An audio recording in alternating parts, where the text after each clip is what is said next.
আমরা এখনও নির্বাচন হয়নি, জনগণের ভোটাধিকার আমরা প্রতিষ্ঠিত করতে পারিনি। একটা নির্বাচনী প্রক্রিয়ার মধ্য দিয়েই এই জনগণের অধিকারগুলো প্রতিষ্ঠিত হবে। সেখানে দলমত নির্বিশেষে, ধর্মবর্ণ নির্বিশেষে সবাইকে বিএনপির পক্ষ থেকে আহ্বান করব যে আমাদের একটা সুষ্ঠু অবাধ নির্বাচনের জন্য আমরা যেন ক্ষেত্রে অবদান রাখি। বর্তমান সরকার রাজনৈতিক দলের সরকার না, এটা আন্দোলনের ফসল। যারা আছে আজকে সরকারের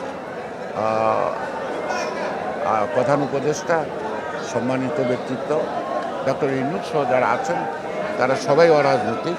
আমরা বিশ্বাস করি তারা রাজনীতির ব্যাপারে হস্তক্ষেপ না করে রাজনীতিকে সমৃদ্ধ করা এবং গণতন্ত্রের চলার পথকে সুগম করবে এবং যথাসম্ভব যত শীঘ্র গণতন্ত্রের সূচনার জন্য একটা নির্বাচন দেবে, যে নির্বাচনে সকল মানুষ অংশগ্রহণ করবে